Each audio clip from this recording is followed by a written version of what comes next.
Sir it is going to be completely vibing film sir. ఒక Masih entertainment. అంటే hero characterisation మొత్తం ఒక character based films కొన్ని ఉంటాయి కదా సార్. వాడి క్యారెక్టర్ను పట్టుకొని మనం వాడి బిహేవియరు వాడు మాట్లాడే మాటలు ఏమన్నా మనం ఎంజాయ్ చేస్తుంటాం కదా, ఆ వైబింగ్లో ఉంటుంది సార్. అందుకే Kumar ramp, it is going to be Kumar ramp. Sir మీరు ఇది ఫ్యామిలీ ఎంటర్టైనర్ అంటున్నారు, ఇది క్లీన్ ఎంటర్టైనరా అడల్ట్ ఎంటర్టైనరా? చిన్న చిన్నవేవో ఒకటి రెండేవో ఉంటాయి కానీ బట్ థింగ్ ఏంటంటే కంప్లీట్లీ వెన్ యూ అవుట్లుక్. అంటే మేము చాలామంది సినిమా చూశారు సార్ ఆల్రెడీ. డిఫరెంట్ ఏజెస్ వాళ్ళు సినిమా చూశారు. Second half is completely it's going to be completely family entertainer. First హాఫ్లో కూడా మొత్తం అంత చిన్న యూత్ఫుల్ వైబ్ ఉన్నప్పటికీ ఫ్యామిలీ ఎలిమెంట్స్తో కూడుకుంటుంటుంది తప్ప ఫ్యామిలీ అందరూ కూర్చొని వైబింగ్ చేసే ఫిల్మే సార్. ఎందుకంటే ఇప్పటివరకు మీరు ఇచ్చిన కంటెంట్లో ప్రతి కంటెంట్లో కూడా బూత్ లేకుండా ఒక కంటెంట్ లేదు. దాదాపుగా ఏదో ఒక బూత్ డైరెక్ట్ ఉంది లేదా మీనింగ్ వచ్చేలాగా ఉంది. అది హోల్సమ్ ఫ్యామిలీ ఎంటర్టైనర్ ఎలా అవుతుంది? మీరు లూడో గేమ్ గురించి ఇచ్చిన డైలాగ్ సెన్సార్ తీసేసారా, ఉందా? లేదు సార్, తీసేశారు. అది అంటే సెన్సార్ కాదు, ముందు నుంచే మేమే లేదు, అది బీప్ ఉంది. అది సార్ అది పెట్టడంలో మీ ఉద్దేశం ఏంటి? సినిమాకి పబ్లిసిటీ బజ్ కోసం పెట్టారా లేకపోతే? బజ్ కోసం అని ఏం లేదు సార్. ఆ క్యారెక్టర్ పవిత్రంగా మాట్లాడితే వర్కౌట్ అవ్వదు సార్. సార్ ఆ క్యారెక్టర్ పోషించిన మీరు మీ ఇంట్లో మీ తల్లితోటో మీ సిస్టర్తోటో ఆ పదం వాడతారా సార్? ఆ లూడో గేమ్లో వచ్చిన పదం నేను అది అది పలకటానికి నేను మా తల్లితోనో మా తండ్రితో వాడలేదు సార్. సినిమాలో మా ఫ్రెండ్తో వాడాను అది.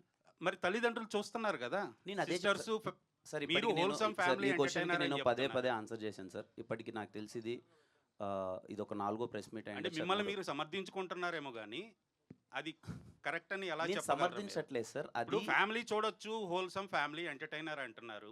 మదర్ రావచ్చు, సిస్టర్ రావచ్చు, అందరు రావచ్చు. ఒకవేళ అది సెన్సార్ తీయకుండా ఉంటే మేము సెన్సార్ అయిందని చెప్తున్నాను కదా సార్. నేను సెన్సార్ మరి మార్కెట్లోకి వదిలేశారు కదా దాన్ని. అంటే ఇప్పుడు మీరు ఏం చెప్పదలుచుకుంటున్నారు సార్? పబ్లిసిటీ కోసం వదిలేరా? లేదు సార్, పబ్లిసిటీ కోసం వదలలేదు. క్యారెక్టర్ ఇలా ఉంటుందని మేము చెప్పడానికి. ఎథిక్స్ లేవా ఎవరికి సార్? ఆ పదం వాడటానికి ఎథికల్గా మీకు ఎంతవరకు కరెక్ట్ అనిపించింది? నాకు ఆ క్యారెక్టరేషన్ అది డిజైన్ చేసినప్పుడు ఇప్పుడు డైరెక్టర్ ఒకటి రాసినప్పుడు నాకు కరెక్ట్గానే అనిపించింది సార్. ఆ క్యారెక్టర్ అలా బిహేవ్ చేసి తీసేశారు సెన్సార్లో. ఇప్పుడు మీరే తీసేసామని చెప్తున్నారు. No answer sir. నాకు ఇంకా మీరు ఏదో మాట్లాడాలనుకుంటున్నారు, ఇంకా మీ ఇష్టం. దాన్ని ఐ డోంట్ వాంట్ టు దీన్ని ఎక్స్టెండ్ చేయాలని నేను అనుకోవట్లేదు. మీకు తప్పుగా అనిపిస్తే please don't be seated, no problem. నేను ఒకటి చెప్తానండి. అంటే నేను నాకున్న అనుభవంతో నేను చెప్తున్నాను. చెప్పండి సార్. నేను బ్లాక్ అండ్ వైట్ సినిమా నుంచి చూస్తున్నాను, పిల్లోడి నుంచి చూస్తాను. సొసైటీలో ఉన్న చేంజెస్ సినిమాలో వస్తాయండి. సినిమా నుంచి సొసైటీకి రాదు, సొసైటీ నుంచి వస్తుంది. ఫర్ ఎగ్జాంపుల్, ఒక టైంలో హీరోయిన్ 2 పీస్ బికినీ వేసుకుంటే పెద్ద ఇష్యూ అది 70s.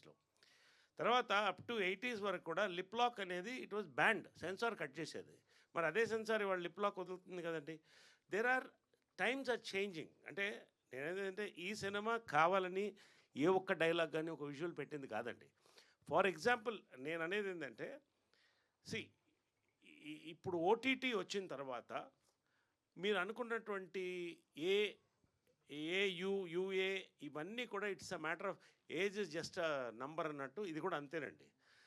People are together watching in all languages, all sorts of films. ఖచ్చితంగా మరొకసారి మీరు సినిమా చూడండి. నేను రిక్వెస్ట్ ఏంటంటే కిరణ్ తరఫున, మా యూనిట్ తరఫున నానేంటే సినిమా టోటల్గా చూడండి. ఒక క్యారెక్టర్, ఒక జులై అల్లరి క్యారెక్టర్ ఎలా మాట్లాడుతుంది ఇవాళ అనేది కిరణ్ క్యారెక్టర్ అనేది. కాబట్టి తల్లిదండ్రులతో మాట్లాడేది కాదు ఆయన చెప్పినట్టు. It is spoken with friends, that's it. తల్లిదండ్రులు చూస్తున్నారు కదా అంటున్నాను. అవునండి, తెలిసి ఓటీటీలో చూడలేదండి. ఓటీటీ అనేది 4 గోడల మధ్య జరిగేది సార్. ఇప్పుడు సినిమా చూసి 4 గోడల మధ్య ఏమైనా చేయొచ్చు అంటారు. ఎవరు ఏదైనా చేసుకోవచ్చు సార్. 4 గోడల మధ్య వాళ్ళ ప్రైవేట్ లైఫ్ సార్. అది ఏమంటే థియేటర్ కూడా 4 గోడలు ఉన్నాయి కదండి సార్. స్విమ్ సూట్ వేసుకొని థియేటర్ కూడా 4 గోడలు ఉన్నాయి కదా. స్విమ్ సూట్ వేసుకొని బజార్లో తిరగరు కదా. నేను ఒకటి చెప్పనండి, బజార్లో వెళ్ళి సినిమా చూడమంటారు. థియేటర్కి 4 గోడలు ఉన్నాయి. 4 గోడలకి ఎవరు సరదాగా వచ్చి చూడొచ్చు. సమర్థిస్తున్నారు. I'm very sorry. సమర్థిస్తారు. ఐఎమ్ ఆల్సో సారీ అండి, ఉన్నది చెప్తున్నాం మేము అంతే. అంటే not that I'm contradicting you, ఉన్న ఫ్యాక్ట్ చెప్తున్నాం అండి. ఇప్పుడు మేము చెప్తున్నాం అది. ఇప్పుడు ఒక్కొక్క సినిమాలో సెన్సార్లో మనం ఊహించినది కూడా కట్స్ ఇస్తారు, మనం కాదనం. కావాలని ఇక్కడ దీంట్లో బూతు కానీ ఏది లేదండి. It's an absolutely film, family film, youth film. రేపు మీరు చూస్తారు కదా థియేటర్లో, తర్వాత మాట్లాడదాం. It's a matter of another 12 hours maximum. Let us watch it. Naresh గారు సార్, ఇక్కడ సార్, హియర్.